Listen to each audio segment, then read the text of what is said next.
Buenas tardes, amigos. No es que queramos hacer bromas con el tema, pero estamos teniendo unos días muy moviditos en Granada. Tras varios días con un enjambre de terremotos, que creo que es como lo llaman los expertos, anoche toda Granada y su área metropolitana tembló y también de miedo ante diversos movimientos sísmicos, tres de los cuales realmente nos generaron mucho respeto a los ciudadanos, hasta tal punto que cientos de personas abandonaron sus casas y se fueron a la calle por temor a un terremoto mucho más grande. Era difícil, pero esta situación ha desplazado durante una hora a la pandemia del primer plano informativo, ese COVID que ha convivido con nosotros durante los últimos meses y parecía mentira que una noticia pudiera ser en Granada más importante el COVID, pero ahora mismo es de lo que todo el mundo está hablando. En primer lugar, le queremos pedir disculpas por la ausencia de Pablo García, el delegado del Gobierno de la Junta en Granada, que iba a estar ahora con nosotros, pero está manteniendo precisamente en este momento una reunión con fuerzas y cuerpos de seguridad del Estado y con diferentes administraciones, con el consejero de la presidencia, Díaz Bendodo, para una reunión que han tenido para evaluar los posibles daños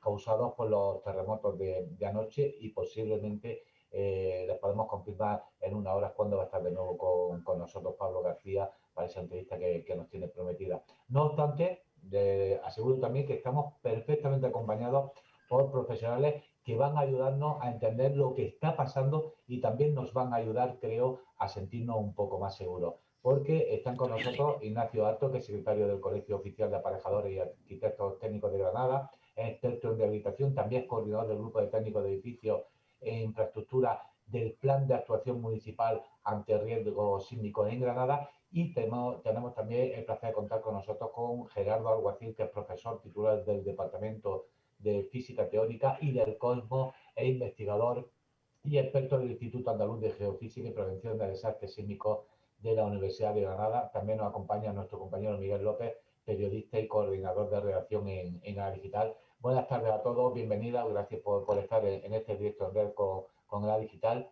Y antes de nada, Gerardo, vamos a romper el fuego y lo vamos a hacer con Ignacio y con Gerardo con un sí o un no y después entramos en profundidad en los temas, pero antes quiero preguntar primero a Gerardo, ¿es normal lo que está pasando precisamente ahora y de la forma tan frecuente que está pasando, Gerardo? Bueno, quizá el término normal no es el más indicado para ponerle. Eh, en el sentido de que es lo que se espera en esta zona, sí es normal, pero es verdad que hace tiempo no hemos tenido una secuencia de este tipo parecida. Recuerdo la del 79, pero bueno, como nos has dicho que nos limitemos a un sí o un no, Ahora lo hablamos. Ahora vamos a entrar en profundidad. Yo ahora también, entramos. anoche precisamente hablábamos de ese tiempo en el que, en el 79, aquellas noches de verano en las que los graneros nos fuimos a la calle en estampida, incluso lo hablaba yo antes con Ignacio en privado, que yo en mi recuerdo lo que tengo es la gente subiendo al llano de la Perdiz para huir de la ciudad, ¿no? Ahora hablamos de eso, pero lo importante, Ignacio, también con mucha brevedad, casi un sí o no, ¿están los edificios de Granada preparados para aguantar estos movimientos sísmicos? Bueno, los edificios de Granada están preparados y de hecho, cuando hoy revisas o paseas por la ciudad, prácticamente no hay ningún daño. Es inapreciable y el movimiento que tuvimos ayer o los movimientos que tuvimos ayer fueron fuertes y los edificios han respondido, te diría que casi de forma perfecta. Son muy pocos los daños que estamos evaluando y aquellos daños además son de muy poca entidad. Apenas hay uno o dos que requieren una intervención un poco más profunda, pero en principio los edificios han respondido perfectamente. Ya que estamos un poco menos asustados, vamos a tratar de explicar para que nos enteremos todos de lo que está pensando Gerardo, además, que tiene esa vocación didáctica, nos va a ayudar muchísimo a la hora de explicarlo con un lenguaje que todos lo entendamos, porque es importante, Gerardo, yo creo que para la población que nos pueda explicar en términos, para nosotros, para los no entendidos en la materia, por qué estamos sufriendo tantos terremotos, a qué se debe y lo que más le importa a la gente, ¿realmente estamos en peligro? Bueno, es una forma bastante habitual de que se produzca la actividad sísmica en esta zona en forma de series sísmicas. No necesariamente enjambres, que los enjambres los reservamos para una multitud de microterremotos, sobre todo, de magnitud parecida. Aquí, bueno, hay varios de magnitudes algo más altas y muchísimos de magnitud más pequeña. Casi diría que incontables, porque se solapan en el registro unos con otros. Eso es típico de esta zona y en cierto modo es afortunado porque es debido a que es una zona muy fracturada. Tectónicamente hay muchísimas fallas, pero ninguna de gran tamaño. Y eso hace que al desplazarse una falla ponga en marcha las adyacentes. Y entonces se produce la actividad en forma de series. Recuerdo pues eso, porque quizás la que más se puede parecer a la serie que estamos teniendo, la serie de 1979. Yo entonces era un estudiante de último curso y estaba colaborando con lo que entonces, lo que luego fue el Instituto de Geofísica, pero que entonces era simplemente el Observatorio de Cartuja. Y efectivamente pues llegó a haber como 50 y tantos terremotos sentidos. En unos cuantos meses empezó el 20 de marzo con un terremoto precisamente en Chimeneas, con magnitud 4,8, y después siguieron pues, una serie de terremotos sentidos con epicentros pues, por todos los alrededores. Creo recordar que los últimos terminaron en la zona de Armilla, Churriana, por ahí. Y ahí se sentía mucho, además, porque al estar en suelos blandos de vega, con un nivel de freático alto y con suelos poco consolidados, eso hace que se amplifique el movimiento y también la duración de la sacudida. Entonces, a efectos de tranquilizar, lo que podemos decir es que esto es lo típico, que probablemente vamos a seguir teniendo terremotos durante una temporada, y sentido, me refiero, de los otros tenemos siempre. Y que, bueno, que la gente debe tranquilizarse en el sentido que decía Ignacio. En principio las casas están bien hechas. Claro que puede haber algún defecto. Hemos visto, por ejemplo, en el terremoto de Lorca, hemos tenido una experiencia triste de que muchas casas que resistían perfectamente estructuralmente, sin embargo, había elementos en las fachadas que se desprendían y que pueden causar daño. Eso sí deberíamos vigilarlo y, bueno, quizá es una tarea de la inspección técnica o de los ayuntamientos el estar un poco más sobre aviso sobre eso.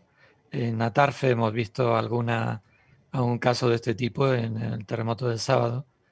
Hemos visto un parapeto que ha caído y afortunadamente no le ha dado a nadie, pero podía haberle dado. Y un trozo de chimenea que ha producido el único herido que le abrió una brecha en la cabeza, afortunadamente, sin más consecuencias que unos cuantos puntos. Miguel, un par de preguntas tenías para Gerardo. Pues sí, Gerardo, muy bienvenido. Un placer saludarlos Gracias. a todos, también a los lectores, a la audiencia de Granada Digital a través de Facebook Live y de nuestro propio periódico. Gerardo, a colación de lo que venías comentando, hablabais de que no es enjambre sísmico, no sería lo más correcto hablar de enjambre sísmico, sino de red sísmica, ¿no? O de una serie sísmica. Hemos llegado a ese pico de la serie sísmica porque da la sensación, el día 23 de enero teníamos ese domingo en el que todos lo pasamos tan mal, ayer de repente otras 3 sacudidas muy fuertes y creíamos como que habíamos llegado a ese pico. ¿Es posible saber si estamos en el culmen y esto solo va para abajo o podría haber alguna sacudida? No, es un poco prematuro y en realidad es difícil saberlo. Estas series en muchas ocasiones no tienen un pico, sino más bien una plataforma en la que ocurren terremotos esporádicamente espaciados de forma muy irregular y de magnitudes muy parecidas. Entonces no se puede hablar propiamente de un pico de actividad, pero tenemos que estudiar todavía en detalle cuál ha sido la secuencia teniendo en cuenta todos los microterremotos que tenemos registrados, que no es una tarea fácil porque, como digo, muchos de ellos están solapados en el registro y ni siquiera es fácil medir la magnitud porque no se puede separar. Hay que verlo un poco más desde lejos, en estaciones más lejanas, y que afortunadamente las tenemos, pero requiere un poco de tiempo el hacer ese estudio para ver cuál es la posible evolución. De todas formas, solo podemos hablar de posibilidades, no tenemos ninguna certeza, porque la naturaleza es bastante caótica en este sentido, es decir, que se habla de un comportamiento caótico que tiene un sentido físico, no el sentido común que se le da a la palabra, y eso significa que es muy difícil de predecir. ¿Alguna pregunta más para Gerardo, Miguel? ¿Te parece, Juan? Hablabas de magnitud y también está la escala de intensidad, que es un grado cualitativo, no cuantitativo. Si uno tiene la aplicación, por ejemplo, del Instituto Geográfico Nacional, puede hacer mediciones o puede contribuir a esas mediciones, pero imagino que será un sistema muy complejo, ¿no? Porque en cada sitio se nota de una forma. ¿Cómo se elabora ese criterio cualitativo? Imagino que de una forma muy compleja, ¿no?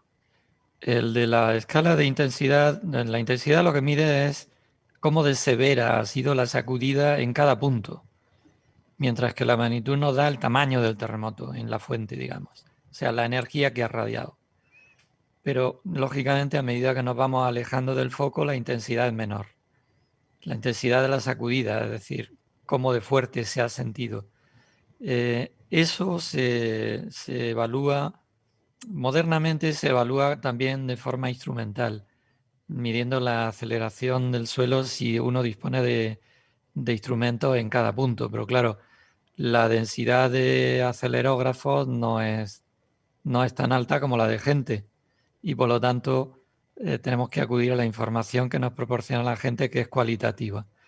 Entonces eso está contemplado en una escala que rige en toda Europa, que es la escala EMS, la escala macrosísmica europea, que en 12 grados, que se enumeran con números romanos, nos da una medida de cómo de severa ha sido la sacudida. Y se tiene en cuenta cómo se ha sentido por las personas, por los objetos, qué efectos ha tenido sobre objetos, por ejemplo, caída de objetos, rotura de cristales, etcétera, y por último, los daños en edificios para los grados más altos.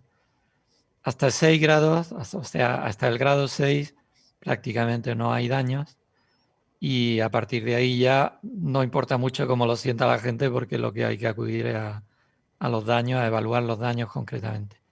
Entonces eso lo hacemos a través de encuestas, básicamente.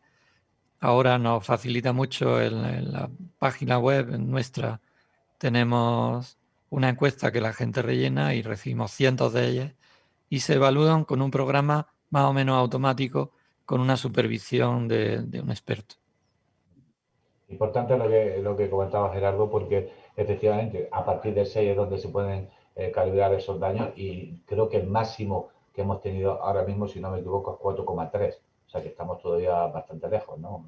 No, el 6 me refería a la escala de intensidad. Ah, bueno, vale. Bueno, con terremotos de 4 y pico sí que puede haber daños. Eso es una cosa que hemos aprendido en años recientes, no solo nosotros, sino a escala mundial. Y es que terremotos pequeños, de pequeña magnitud, pero muy próximos y muy superficiales, muy próximos a una población y muy superficiales, pueden provocar daños. Esto se ha visto en Lorca de forma evidente. Incluso el primer terremoto que hubo, que fue de 4,6, si no recuerdo mal, ya produjo daños importantes localmente. Eso sí, un terremoto pequeño no puede afectar a un área muy grande, mientras que un terremoto de magnitud 6 o 7 afecta a un área enorme. Perfecto. La otra gran pregunta, Ignacio, que nos hacemos los granadinos, te la decía antes, por las viviendas, por los edificios, porque me imagino que todo esto lo tenéis contemplado a la hora de exigir construir. ¿Estamos seguros en nuestras casas, hasta cierto punto evidentemente, pero estamos seguros en nuestras casas con terremotos de esta intensidad o de esta magnitud? Quizás te puedo responder de otra manera. Te puedo responder casi que el sitio donde estamos más seguros durante un terremoto es en la casa, ¿vale? Desde luego, mucho más que en la calle. Como bien decía Gerardo, yo creo que todas las personas que fallecieron en el terremoto de Lorca fueron por alcance de objetos podemos decir de segundo orden, o objetos que no son estructurales siquiera, por caídas de cornisas, por un balcón, por una maceta, una máquina de aire acondicionado que está mal anclada. Todo este tipo de objetos, un peto, un pequeño trozo de ladrillo que cae de una 7ª planta al suelo, eso es mortal, sí alcanza.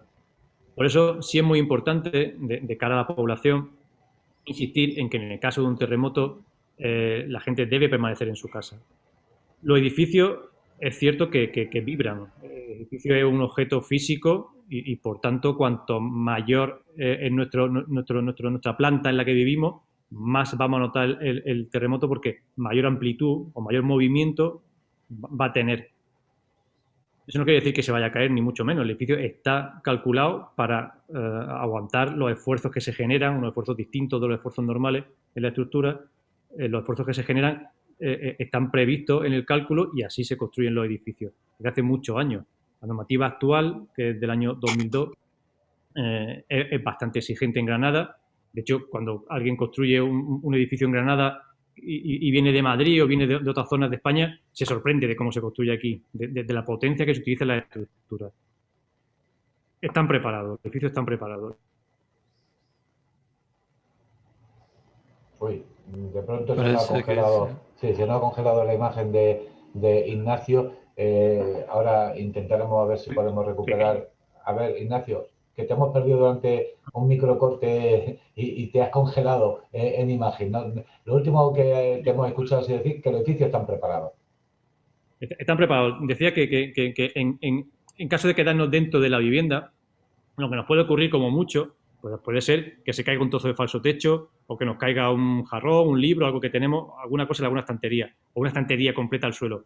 Eso nos puede producir un daño, evidentemente, pero no tiene nada que ver con andar por la calle y que te caiga una teja, evidentemente. Ayer, por ejemplo, por la noche, yo me sorprendía cómo en barrio, yo vivo en el Realejo, barrios como el Realejo con calles pequeñas, la gente sale a la calle y anda por esa calle pequeña. Es muchísimo, es 1000 veces o miles de veces más arriesgado andar por una calle estrecha en la que te puede caer cualquier objeto que quedarte dentro de tu casa.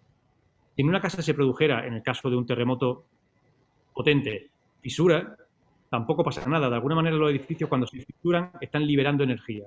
Están de alguna manera, es como cuando actuaban los antiguos fusibles en un circuito. Rompen, por ahí liberan energía, pero no se van a caer. Dentro de una casa podemos tener daños, si hay daños se avisa luego a los bomberos, aparecerán una serie de técnicos que revisarán el edificio, pero el edificio no se va a caer. Muchísimo más arriesgado andar por la calle. Es importantísimo lo que estás comentando, porque la primera reacción de muchísima gente ayer fue salir a la calle. Subimos un vídeo a las redes sociales de Granada Digital de diferentes puntos de la ciudad y había cientos de personas que se habían ido directamente a la calle. Y no sé si decirlo o es que directamente no salgáis a la calle, pero que si salís, iros a un descampado, iros a un sitio, evidentemente, que no estéis al lado de edificios, supongo, ¿no? Claro. El problema es cuando ayer tuvimos un terremoto y a los 20 minutos hubo otro y a los 5 hubo otro. Pero generalmente en Granada hay un terremoto y a lo mejor no hay otro en meses o en años. Bueno, pues ahí sí, pues te da tiempo a ir. Pero cuando tiene uno en 3 minutos o en 20 minutos, yo cuando vi el segundo que era en 20 minutos y el siguiente en 3, digo, esto puede ser peligroso porque si hay mucha gente circulando por la calle, se puede convertir en un problema. Esa es la principal recomendación, es no salir a la calle. Y el dato, además, lo había leído yo y me parece interesantísimo que lo apunte, es que mucha gente, o la mayor parte de la gente que murió en ese terremoto de Lorca, desde luego no fue en su casa, fue en la calle por objetos que habían caído desde las cornisas, el aire acondicionado, cristales que cayeron, etcétera, etcétera, pero nunca en su casa. Miguel, también tenía un par de preguntas para Ignacio, ¿no? Pues sí, Ignacio, muy buenas tardes, a esta hora ya buenas tardes. Con respecto a lo que comentaba, una cosa muy importante, porque al final los daños estructurales en los edificios son mínimos, pero sí que es verdad que, como comentaba anteriormente, muchas veces se desprenden objetos de decoración, caen lámparas, cae una cornisa, y eso es lo que verdaderamente produce el daño. Y respecto a los edificios, es verdad que la mayoría están construidos actualmente bajo una ley antisísmica, una normativa antisísmica que tenemos en España, la de 2002 creo que recordaba. Pero claro, hay gente que dice, bueno, yo es que vivo en barrios donde los edificios se construyeron hace muchísimos años, que son construcciones muy antiguas, viviendas muy antiguas. Hay que tranquilizar a esta gente porque cabe pensar que en una ciudad como Granada, en un área como Granada que tiene una una intensidad sísmica muy habitual, ¿no? A lo largo de los tiempos. Si no ha habido problemas, no tendría por qué haberlo de aquí en adelante. Pues lo que ocurre de aquí en adelante, la realidad es que no podemos saberla. Sí es cierto que en Granada la normativa que hay actual es la que hay actual, pero sí es verdad que la normativa actual no es la única que ha existido en España. Llevamos una serie de normativas desde los años 50 en la cual todos los edificios ya vienen construidos desde hace mucho tiempo bajo una reglamentación sísmica que hace que sean resistentes. Los edificios antiguos, que quizás no se construían con esa normativa, ni con ninguna normativa, sí es verdad que te encuentras con soluciones y con situaciones en las cuales los constructores sí tenían en su cabeza cómo tenían que hacer las cosas. Quizá, aunque no hubiera una normativa como tal, sí había un procedimiento en el cual se construían las cosas adecuadamente. Eso no quiere decir que todos los edificios cumplan, y de hecho muchos edificios no cumplirían la normativa de hoy día, pero sí son resistentes a terremotos y desde luego, como comentaba al principio, terremotos de la intensidad de ayer, que son terremotos con cierta potencia, los edificios han funcionado perfectamente. Además de esto, lo que os comentaba, cualquier edificio que sea más o menos antiguo, que a lo mejor son de muros de carga, los muros de carga funcionan bastante bien, son elementos muy masivos, funcionan muy bien, toda la carga está concentrada en los muros y se pueden agrietar. Que se agrieten los muros, en principio, no es mayor problema, porque eso va a ser un sitio en el cual se va a disipar energía, la energía que entra al edificio, el edificio intenta disiparla, con una rotura lo disipa bien. Están pensados para no caerse, no para no dañarse. Son dos conceptos distintos. Un edificio está dañado y puede estar muy dañado, pero aguantará hasta el último momento antes de caerse. Tiene que ser un terremoto tremendo para que tire un edificio en Granada. Se puede romper, eso en principio no es malo. Si es verdad que dentro de tu casa, en un momento dado, te puede caer un trozo de falso techo, puede caer en alguna parte de una pared y demás. Si es conveniente tener localizada en la vivienda puntos que son relativamente fuertes. Por ejemplo, junto a los muros suele ser un buen sitio, o en los pasos de las puertas también suele ser un sitio bueno, o si tenemos un pilar, una columna, que muchas veces sobresalen de las paredes, pues también es un sitio en el que los podemos colocar. Si no, debajo de una cama, en caso de que el terremoto sea más largo, porque en Granada los terremotos son relativamente cortos, pero en caso de que sea un terremoto más largo, nos podemos meter debajo de una cama por si cae algún objeto de este tipo que no nos dañe. Pero los edificios, aunque se dañaran los edificios, no pasaría nada porque están hechos para que la población, una vez que termine, pueda evacuar el edificio y el edificio no se cae. Luego posiblemente habrá que actuar contra él, en un momento dado habrá que demolerlo de una forma controlada, pero el edificio siempre va a aguantar. De veces que hemos escuchado que la Alhambra lleva ahí 800, 900 años y que no se ha caído nunca. Me imagino que vosotros también la habréis escuchado, ¿no? O sea que a lo largo de todos estos años, si aguanta un edificio como la Alhambra, no va a aguantar los nuestros, ¿no? No sé si bueno, si perdona, pero eso no es del todo cierto, ¿eh? Que es uno de los bulos, porque ahora quería hablar... Es uno de los bulos, efectivamente. Efectivamente, sí. Es uno de los bulos que quería hablar... Sí, el terremoto de Legueruela tiró un trozo de la muralla. Sí. Correcto. De los muchos bulos que hay uno que es importantísimo. Anoche pasó, Gerardo, terrible. Y es que se empezó a transmitir de unas personas a otras de que se fueran a las calles porque a la 1 de la mañana iba a haber un gran terremoto. Ese bulo tan tremendo que no sé, nadie sabe de dónde salió, desde luego creo que es importantísimo decir algo que creo que es fundamental. No se pueden predecir los terremotos. Así es, se puede decir categóricamente. O sea, no es posible decir a la 1 va a haber un terremoto, de ninguna de las maneras. O sea, hoy día en el estado actual de la ciencia, y probablemente por mucho tiempo, no es posible predecir la ocurrencia de un terremoto. Solo se puede hablar en términos de probabilidades. Hay en ocasiones, se avisa, o sea, hay ciertos indicios que permiten inducir que hay la posibilidad de que ocurra un terremoto. Recuerdo, por ejemplo, en el año 94 hubo una serie sísmica en la zona del poniente almeriense. Y fue quizá la primera vez en la que se organizó una alerta de protección civil por esa ocurrencia, porque habían ocurrido 2 terremotos de magnitud 5 con pocos días de diferencia. Entonces, hablamos con Protección Civil, pues les dijimos, vamos a ver, tenemos 2 terremotos, si estos 2 terremotos son de la misma falla, y están a una distancia de unos 20 kilómetros, eso significa que se puede poner en marcha una falla de ese tamaño. Y una falla de ese tamaño puede producir un terremoto de más de 6. Como históricamente lo había habido en esa misma zona, pues eso provocó una alerta y se hicieron una serie de estudios y demás. Es decir, había una alerta de que podía ser que ocurriera un terremoto, pero de ninguna manera podíamos decir si iba a ocurrir o no, ni mucho menos el día y la hora. Luego lo que ocurrió fue que efectivamente aquella actividad disminuyó y se terminó. Es importante que quede claro a la gente que si oyen que alguien ha predicho que va a ocurrir un terremoto, será un vidente, pero desde luego no es un científico. Es más, hay un código de conducta que está establecido a escala mundial entre los sismólogos, según el cual si alguien tiene elementos de juicio científicos, bases científicas, para pensar que va a haber un terremoto, tiene que comunicarlo primero a un comité que decida si esa base está justificada o no, antes de darlo a conocer a la población, porque puede provocar una alerta y se ha dado en ocasiones. En alguna ocasión recuerdo que en Estados Unidos se provocó una alerta porque iba a haber un terremoto en San Luis y provocó más muertos que lo que luego no ocurrió. Porque se produjo un pánico general, la gente, hubo atropellos, accidentes de coche, de gente huyendo de la ciudad porque iba a haber un terremoto y no hubo tal cosa, ¿no? No hay una base para hacerlo. Y el segundo bulo, que creo que también es importante desmentir, es que una serie de terremotos así no predicen, no vaticinan que va a haber uno más fuerte. Realmente yo lo que escucho siempre por parte vuestra de los científicos es todo lo contrario, es que esa liberación de energía de esos pequeños terremotos siempre es buena.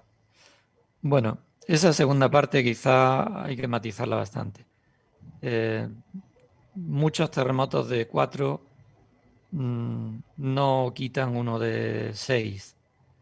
En el sentido de que uno de 6 tiene tal energía que harían falta miles de terremotos de 4 para liberar la energía correspondiente. Entonces, no, digamos que por cada número que aumentamos la magnitud, la energía se multiplica por 30. Así que entre 4 y 5 no hay un poco más, son 30 veces más energía. Entonces, en ese sentido, no nos dice nada el que haya muchos terremotos pequeños. No Es vaticinan verdad, nada, ¿no? O sea, no. muchos Ahora terremotos no bien, vaticinan que pueda haber uno grande. Puede ocurrir o a puede que no ocurra. nosotros, yo reconozco que particularmente me preocupó el que ocurrieran varios seguidos en poco espacio de tiempo si todos eran de la misma falla. Cuando pudimos comprobar que no era así, que estaban en fallas diferentes, que la localización no era la misma, eso me tranquilizó mucho. Porque si una falla, una única falla, o sea, un único epicentro, de repente empieza a aumentar la actividad, eso sí que puede ser un indicio de que es probable que ocurra uno mayor. Pero no es el caso. Eso lo hemos podido comprobar. No es lo que estamos viendo. Lo que sí es verdad que... No, perdón, Juan, no sé si... No, te voy a decir, Miguel, que si tenías alguna pregunta más para Ignacio o para Gerardo. Y para Gerardo en este caso, aunque quizás la puede recoger Ignacio, lo que sí es verdad es que Granada se asienta mayoritariamente en una planicie que es la Vega, es un suelo muy fértil en agua. ¿Cómo afecta esto? Porque claro, estamos rodeados de fallas en Sierra Elvira, en el Padul, pero ¿cómo afecta el hecho de que Granada esté asentada sobre un suelo como el de la Vega? Afecta a, bueno, los terremotos desde luego ocurren debajo del suelo, o sea, debajo de esa capa sedimentaria que en algunos sitios de la cuenca tiene espesores de 2 o 3 kilómetros. Ocurren ya en el lecho cristalino, en la base cristalina, a profundidades entre 5, en esta zona, entre 5 y 10 kilómetros aproximadamente. Pero en lo que sí influye el suelo es a la severidad de la sacudida, es decir, a la intensidad. De hecho, pues donde yo vivo, que en el Serrallo, que es la misma formación alhambra, que no es roca, pero es un suelo muy consolidado, pues se siente mucho menos que, por ejemplo, en el Camino de Ronda o en La Chana, porque ahí están en suelo más sedimentario, más reciente. y probablemente con una capa freática mucho más superficial. Entonces, eso hace que la severidad de la sacudida sea algo mayor y eso se tiene en cuenta a la hora de cimentar los edificios. Se hacen cimientos adecuados a ese tipo de suelo, lógicamente. Entonces, sí, alarma más si uno está en un suelo de ese tipo que si está en roca. Por ejemplo, antes comentaba sobre las construcciones antiguas. La mayoría de las construcciones antiguas están en el casco antiguo de la ciudad, que está en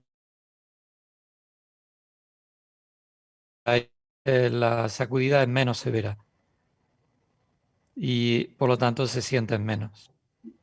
Es muy importante también el conocer ese dato, por eso lo más importante de todo, la conclusión que yo saco de todas estas charlas es que hay que escuchar a los que saben de esto y no dejarse llevar por los bulos, ni por los fake news, ni me han dicho, ni un primo, ni un cuñado, ni un amigo.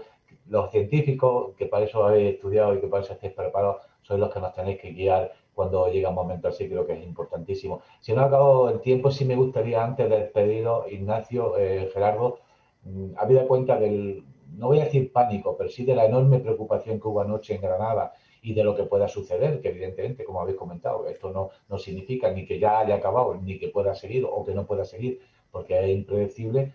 El mejor consejo que le podéis dar vosotros a los ciudadanos con la experiencia que tenéis. Tú, Ignacio, por ejemplo, ¿cuál es el mejor consejo que le puede dar a los ciudadanos de Granada ante situaciones como la que vivimos anoche? Creo que Ignacio se nos ha Se ha congelado. congelado. Pues entonces, Bueno, Gerardo, el mejor consejo que le podemos dar a los ciudadanos de Granada pues en una yo situación como la de anoche. insistiría en lo que ha dicho Ignacio. El salir de la casa durante un terremoto es lo peor que se puede hacer. Es lo más peligroso. En todo caso, una vez que haya concluido, si no estamos seguros en la casa, podemos salir e irnos lejos de edificios. Pero nunca, nunca, nunca durante la sacudida. Ese es el consejo más importante, creo que después de lo que pasó ayer. Ignacio, en tu experiencia, ¿qué le podemos decir a los granadinos como el mejor consejo? El mejor consejo, de luego, es tener calma. Tener calma, saber que nos enfrentamos contra un suceso que no podemos controlar y tranquilizarnos. Tranquilizarnos, pensar, no dejarnos llevar por el instinto de huir del problema, porque el problema está en tu casa, el problema está en la calle, el problema está en la plaza, el problema puede estar en cualquier sitio.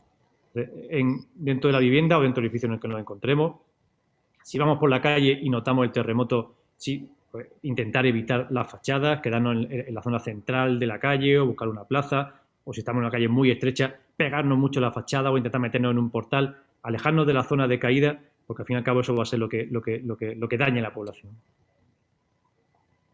Perfecto. ¿Algo que queráis añadir a alguno de los dos? Yo creo que nada, transmitir calma y nada más. Fantástico. Yo creo que es importantísimo el mantener la calma en unos momentos así en los que todos, porque nos pasa a todos, todos nos asustamos, todos nos ponemos nerviosos. Me imagino que incluso hasta nosotros, como decía antes, bueno, pues preocupa ver una situación así, pero no hay nada mejor que la calma y que la tranquilidad ante situaciones de este tipo para asegurar nuestro bienestar. Muchísimas gracias por atender la llamada de Granada Digital. De verdad, sobre todo por ser didáctico y por ayudarnos a entender lo que está pasando, y espero que todas las personas que han visto esta entrevista en directo y que ahora lo van a ver subida a todas nuestras redes sociales y a nuestro periódico granadigital.es, pues puedan tener la información segura, la información cierta, verídica y alejarse de todos esos bulos que han circulado durante estos días por las redes sociales y por el boca a boca que tanto nos han intranquilizado. Gracias por haber estado con nosotros. Un abrazo grande Gracias. a todos. Gracias. Miguel, gracias. Hasta luego. Gracias, Fran. Seguimos informados en Granada Digital.